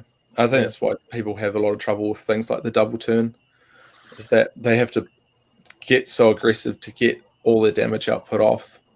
But then if they get the flip-flop on them, they're so close that they're just going to lose their army that turn. Engine riggers squish as fuck outside of the boat, just sitting there, 4-up save, dicks in the wind. Catch the boat, you're going to kill the boat. Like, They're only 6 wounds as well, so they're pretty easy to kill. Yeah. It's all about risk and reward. And I've just seen ARS coaches in the chat saying, "Oh, look, it's little Shaun." Oh, the shade. Got a lot of nicknames. Yeah. So, any questions about this game for Shaun?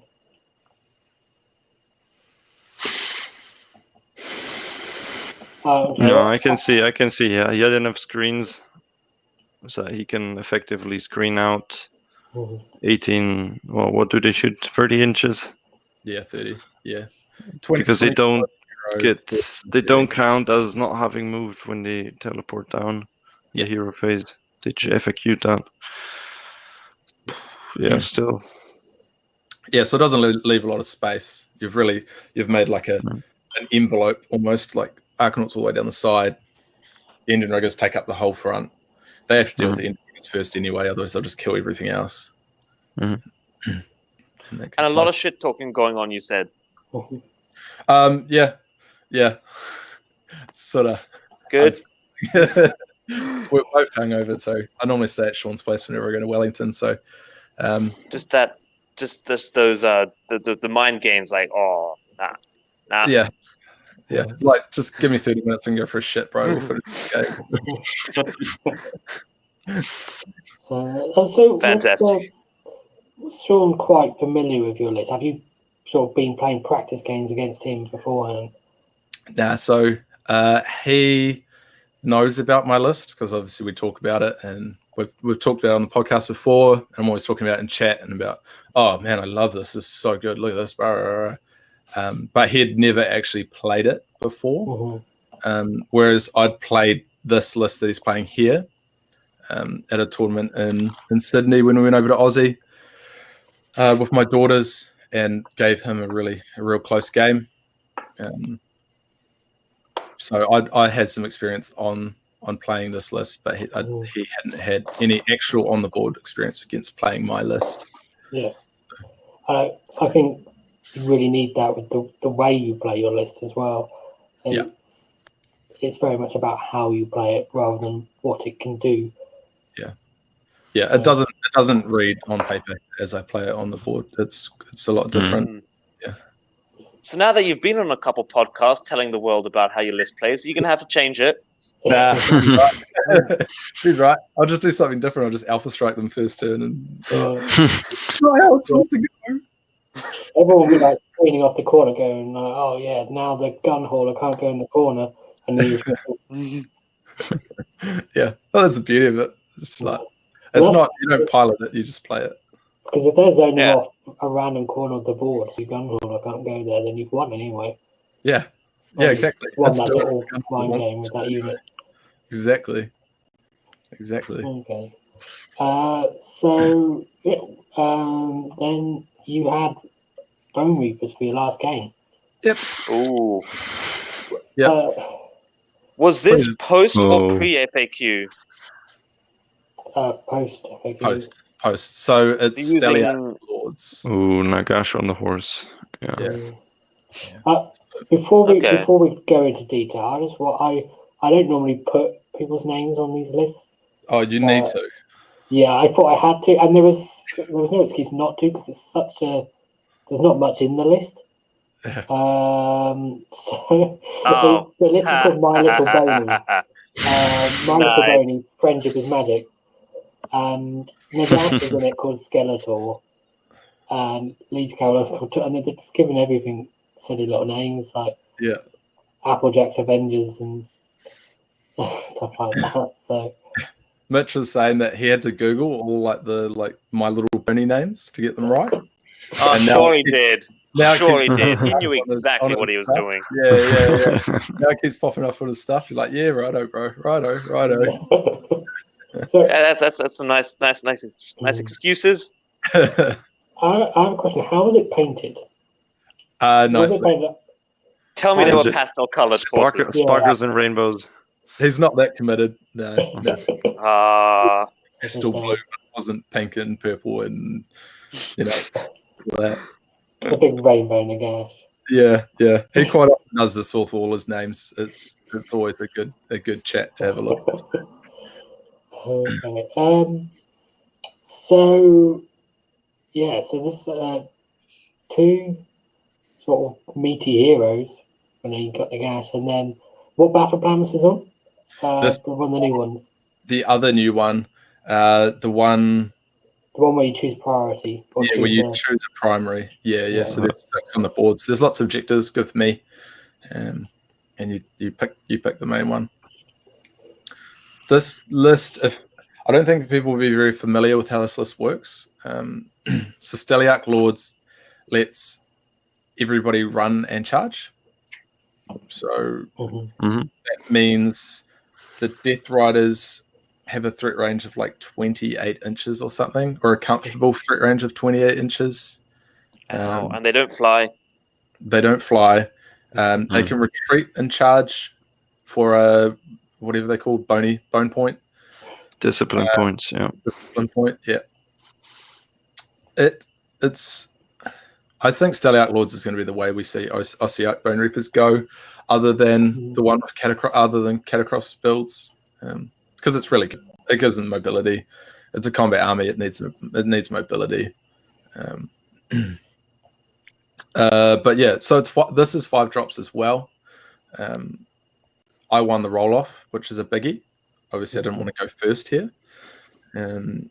Nagash can cast protection and Nagash on himself and hit himself with a pendulum, which will teleport him anywhere on the board. That's an interesting play. Yeah, and that doesn't stop him moving, so he can teleport himself anywhere on the board and then move afterwards in a movement phase. So really important to screen out correctly here. Make sure his base size can't fit in anywhere. Good job you have lots of Arcanauts then. Yeah. Also, the other thing is that if he does that, he can then cast like 8 arcane bolts. Past his screen, so machine gun. It's not a worry on the Ironclad if he shoots the Ironclad with it. That's what I want to happen. But if you left the heroes inside the Ironclad, he better kill your heroes out of the Ironclad, which would be really bad. But what ended up happening in this game, Mitch got too keen, way too keen. He cast protection first turn, hit himself with the pendulum, put Nagash right in front of a whole army. He arcane bolted off like the chemist because he couldn't reach anything else with the dam, and then he tried to charge into my engine rigger bait. Engine rigger's a bait again. Look at that. Sitting against my screen line, and he double wonned it, so he didn't even get to kill the engine riggers. And then I took my turn and shot Nagash off, and like easy. So I flea gunned Nagash, and I was shooting the other Death Riders past Nagash, and then back to the Death Riders, and then Nagash, and it's just he just fell to bits. I doubled him as well. And I actually took it 1 into 2. I normally hate taking the double 1 into 2.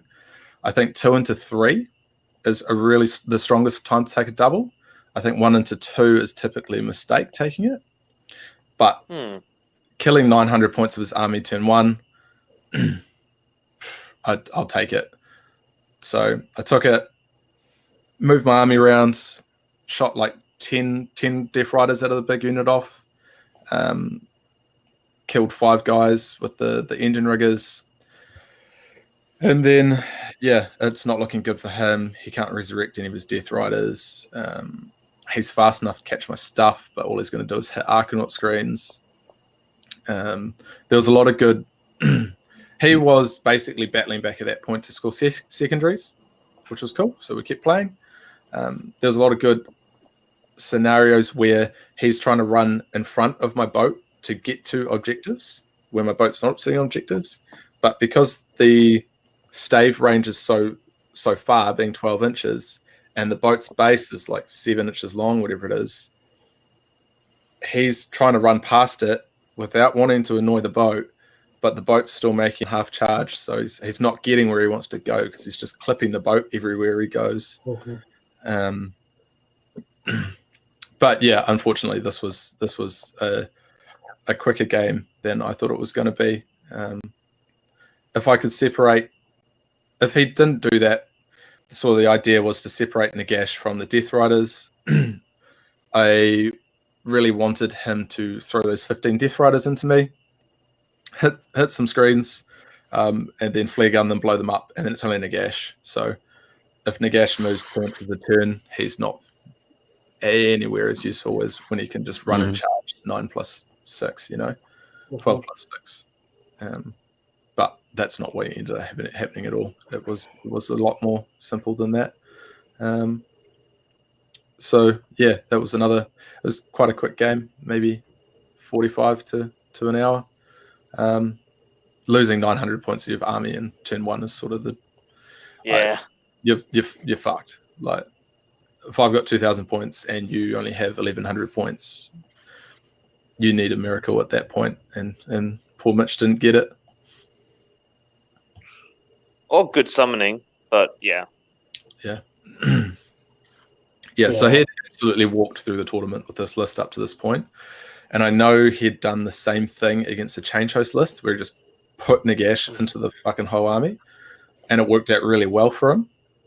And he was like, fuck, I'm going to try it here. And no, bad idea. I mean, people wouldn't expect you to use Protection of Nagash offensively, but totally can. I've seen it. Yeah, it would have made it super hard. A nice teleport. Yeah, super hard to deal with Nagash if he's got that on him, because obviously our damage output is so spread out throughout the army. You'd smack him up a bunch. You'd probably shoot him with something like the boat. It's the most output I got, and then he'd just go away and not be able to be shot by anything, and that'd be really strong. But without the 15 Death Riders, I think I could still take the list. He's still just one model. Yeah, he's only one guy. He's only one guy. He's got a lot of mortal output. He's not fast enough against me. Yeah, I've got too many Arcanauts, and I just grind on objectives so well. Like, Arcanauts are Mortek Guard, man. Like, they're just better Mortek Guard. It's ridiculous. They're 4-up rerollable saves whenever they get into combat. I don't know how they get 90 points. It's stupid. It's absolutely bent.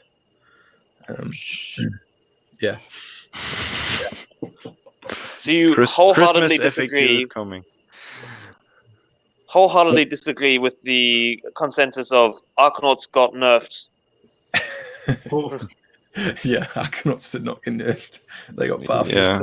But they only work if they can run and shoot, or you can get them in range, because those 9-inch pistols are just... Oh, yeah. They don't do anything for me in my list. Yeah, they're absolute superstars in Mhornar. And just screens. Yeah, unless you can bridge them around. Even 90 points for a screen. They're great screens. Two 10-man screens. Battle line. To get a gold. Sit on objective. I think they've got some good play in Sylvan as well, just because you can auto run them 6 without spending any command points. So and then there's good 10 inches. Yeah. That is handy. Just go certain objectives and then reroll the saves, as you said. Yeah. Yeah. Buff themselves. Just be completely self-independent.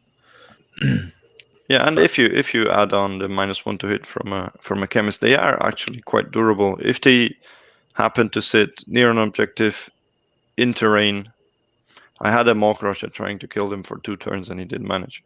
Yeah. Because it's -1 to hit. Oh, they have a free up save, rerollable. Yeah. It's not bad. Yeah. And the Skyhook's still 18 inches, so still got some threat. 22 with your little walk.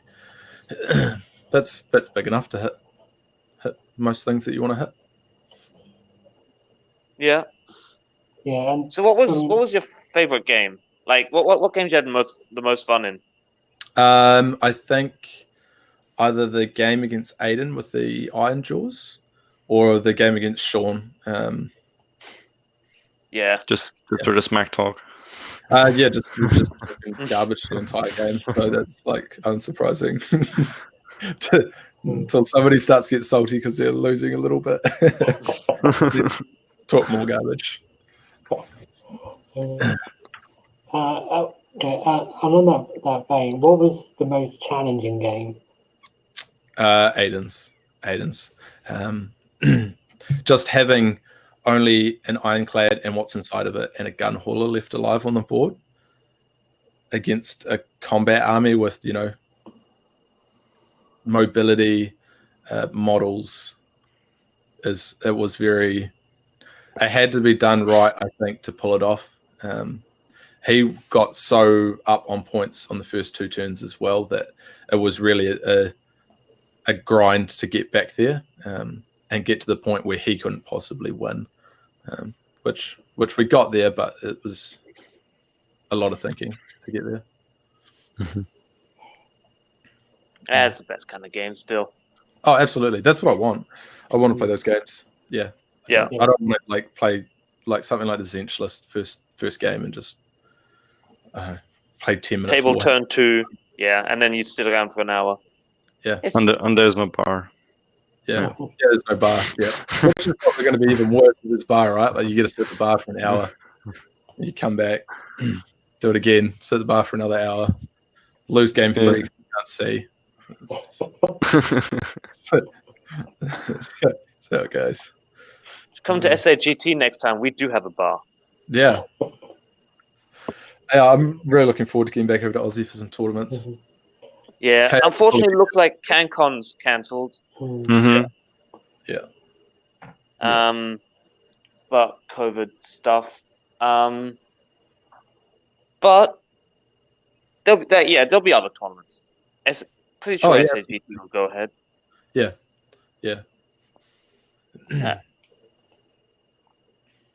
Super keen. Okay. I want to be able to fight another KO player because there's no one else in this state who does it. Oh, really? No, I don't. No, I don't think there is. No competitive ones. Yeah. No KO players. I think we've got 4 or 5. But playing fast the Warp Lightning Vortex or I guess normally getting played in Tempest Eye if Lee's playing them. But yeah, completely different to what I'm up to. That is an interesting matchup.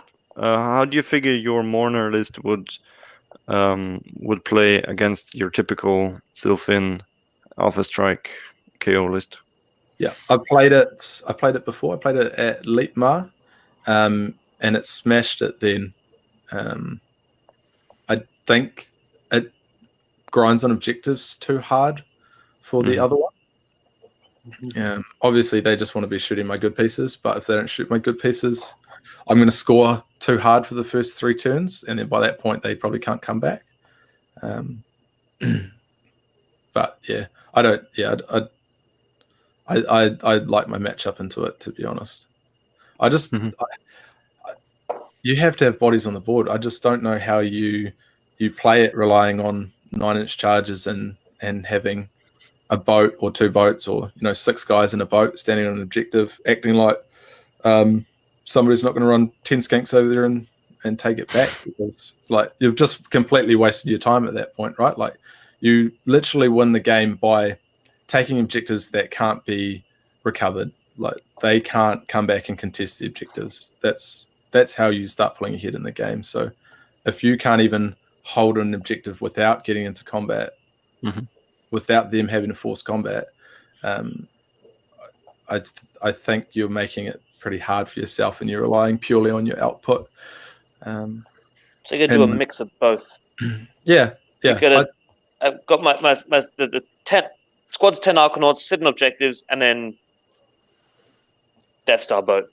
Smash in face. That iron, what's that attack squadron one with the Iron Sky? That's gold. I think it's absolutely gold. That and Ziflin, that's the tits. That's mint. that's how I do the Ziflin build. I do that with Iron Sky. And then you can put your Arkanauts places because they're slow, and they can sit there and they can grind. You can have a nice 20 chunk or something sitting on your home objective, and then those 2 10s you throw out. Yeah, because I think that's something we need to think about in the future. With KO being quite popular and quite successful, we'll encounter more and more mirror matches. Yeah. So maybe Mhornar is a good solution here. Yeah. Would you ever consider that battalion in Mhornar?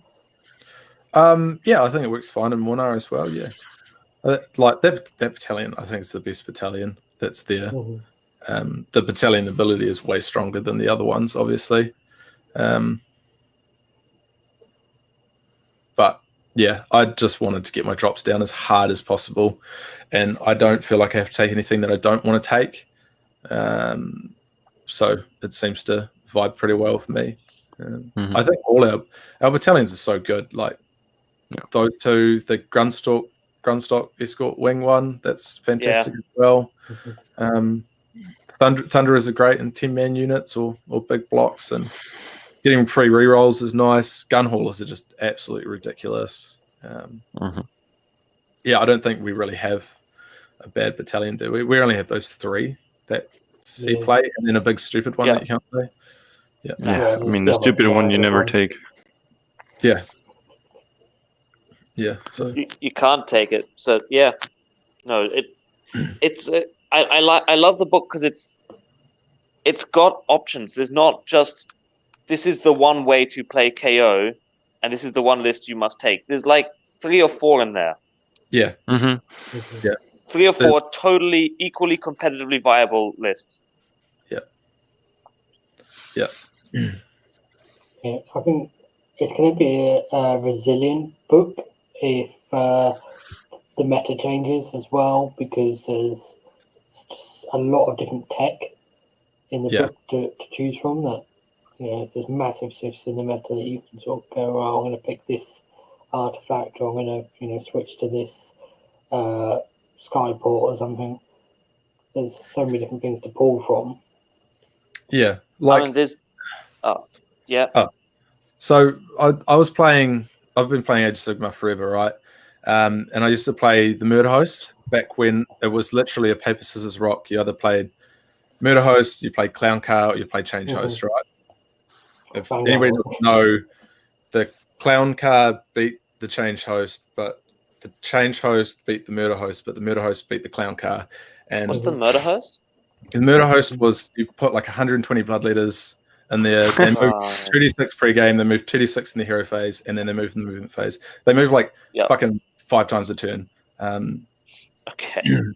And yeah, it was great fun. Now I have 200 fucking blood leaders I can't use. So mistakes are made. But like, I feel like the game is getting to the point now where it's getting closer to that again.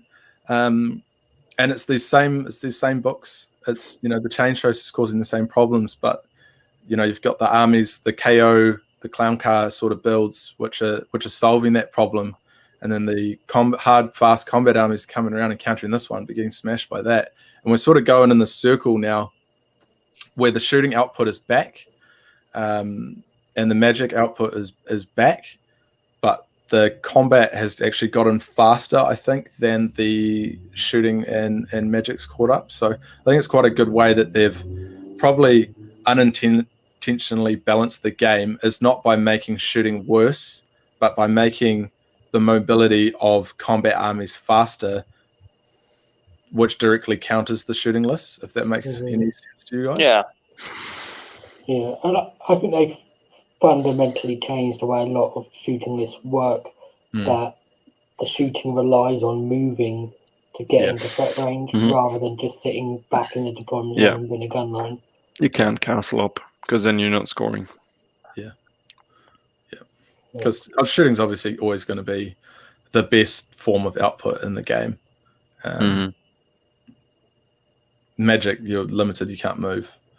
Great way to clear stuff and get places, but you can't move. You've got small threat ranges. Combat, you can obviously get hit back. Shooting, you just hurt people for free.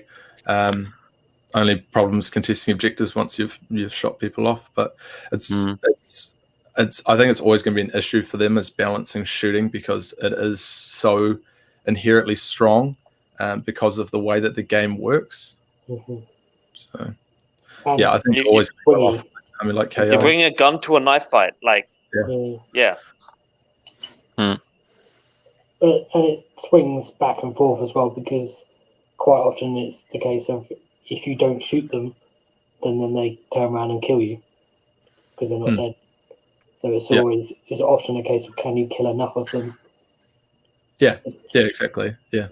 That's why I think it's so great that they generally made KO more resilient with the new book. Oh, so good, right? Yeah. Yeah, the dropping from changing from a 5+ save to 4+ save on the Arkanauts, all of the ships getting an extra +1. The ships needed the +1 save. Frigates with 5-ups made no sense. And Thunderer's got an extra wound as well. Yeah. And then you add on to the fact that, one of your units will be able to re-roll saves every turn, potentially.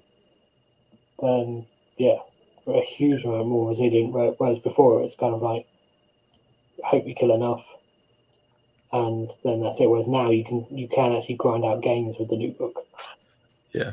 I think the book will last purely because it's not based on output. It's resilient and it's mobile.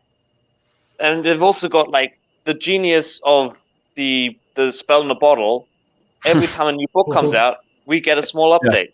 We've got like a new tactic we can look at. Yeah. Definitely always look at all the new endless spells. Like, what can I do here? There's a cinch one that's quite cool. I've kind of wanted to play around with that. The one where you get a chaos spawn in your army. The I one, the one where you can move afterwards. It could give you a D6 move, give you +1 attack, it could give you a bunch of things. Okay.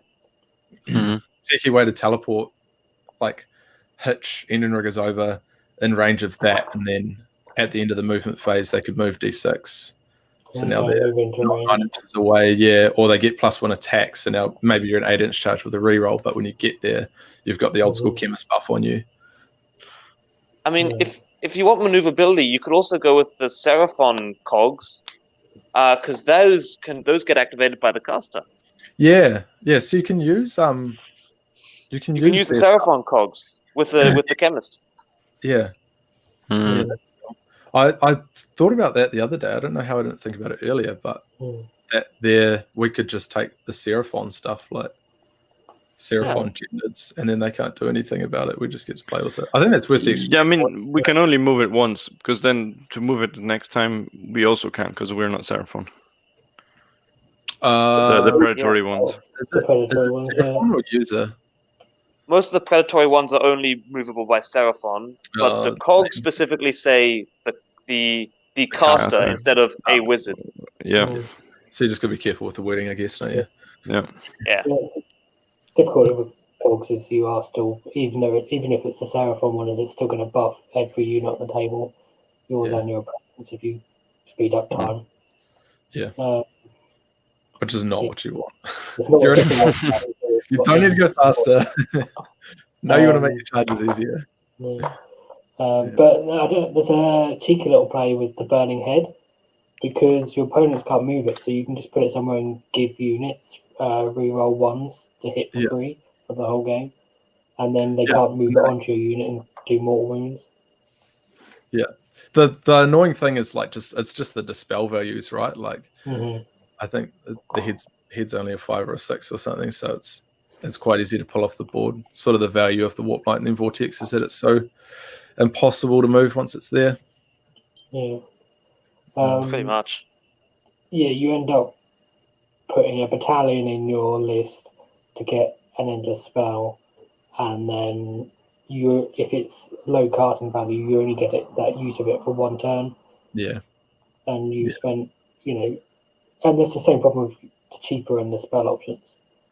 So where you just spent 100 points on a battalion, maybe even a unit you didn't want to get the battalion, to get that endless spell. So you might as well look at the expensive ones, because the cheap ones are not as cheap once you've spent all that other stuff. Yeah. Have you guys tried the hand from Slaanesh? That mesmerizing mirror or whatever it is? Yes, I have. That looks pretty hot money, to be honest. Like, I think it's 60 points? It's cheaper than the Vortex. What does it do? It makes you move towards it.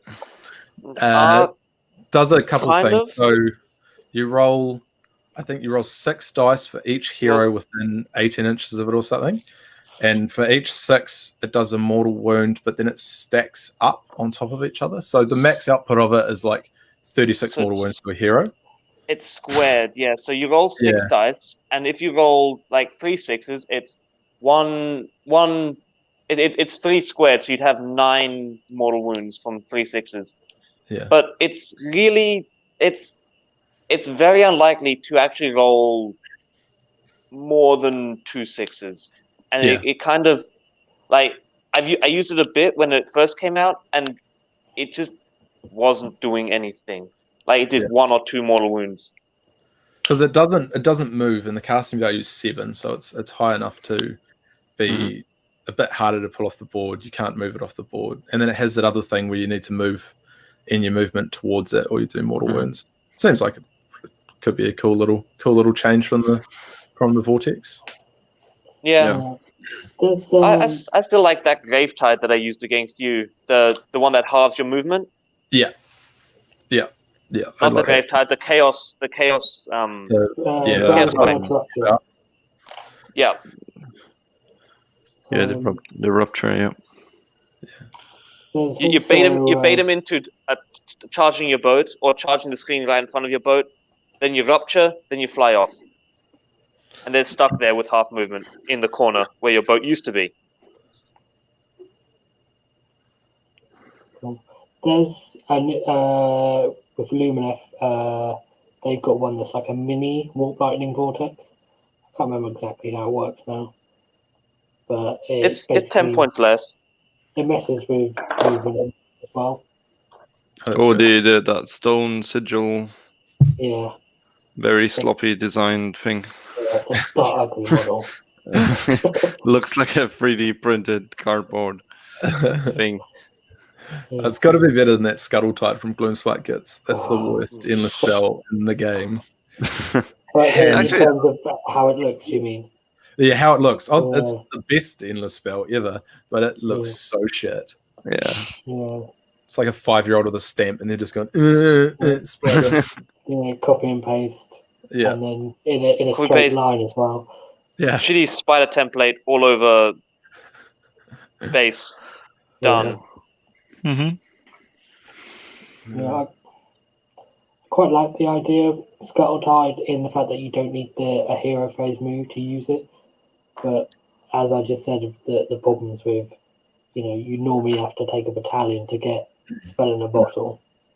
Well, you just take Collector and Ziflin, and you get it for free. But it just has quite low casting value as well. So it's like, but that's quite an interesting one because it has damage output, but it also has a bit like a wall. Yeah. So you can use it to block movement and stuff. Super cheap, so it's 30 points. Yeah, exactly. It's way too cheap. The spell's super good. Super That good. was one of the first things I checked with the GHB was whether it gone up or not. Yeah. No, it hasn't. My gits are unplayable though at the moment, so that's a bit sad. Oh, what happened to him? You can only take 3 endless spells, so I can't take like 9 anymore. So that's sad. Right. Yeah, I remember that. God, endless spells hitting my ironclad, hitting the ironclad and everything inside it like 5 times. Yeah, endless spells are just the worst thing against ironclads. Yeah. Bar none. Okay. So, with your list, is there anything that you're thinking about trying out or changing for future practice games or tournaments? I've been, I'm quite keen to try the 6 and the 3 when it comes to Indian riggers. But I don't know if I need it. I think the only reason I'd take it is if something started getting played in our local meta that meant I need more firepower there consistently. You know what I mean? So I don't have to spend command points. I can just hitch onto the boats and get them there. But at the moment, I play different KO lists, but I'm not a big fan of chopping up and changing existing lists. I think you're better to start from square one than ending up with a completely different product to what you started off with. So no, I'm pretty happy with how it's sitting at the moment. Yeah. Has anyone got any other questions for Shaun? No, I think we quite understood now how this Mhornar could work or does work, as he's shown. Yeah. He won. He won tournaments with it, so it does work. It's interesting. Thank you for explaining it, because before Mhornar for me was just next page. Yeah. What is this? No, run and shoot. No, come on. I can teleport. Why would I need to run and shoot? So that's cool. Yeah. It's for all the people who owned the army before the new book, who still have 60 Arcanauts. Now you can use them. 120. That's it's a real good opportunity to use them properly. Exactly. So I only came to KO after the new book, so I only have 20. Maybe I'll buy new. Maybe I'll buy more, but I'll have to see. Maybe I'll proxy them with my dwarf warriors that I still have. My Dwarden warriors on 25. I have 40 of them painted, and then they just kicked them out of Cities of Sigmar. So maybe I use them. Yeah. All right. Well, thanks for letting me ramble. Thanks for coming on. It's a pleasure having you. Yeah, thanks. You mentioned your podcast. Do you want to quickly tell everyone what it is? So myself and Shaun Bates, Big Shaun, we've got a podcast called Notorious Age of Sigmar.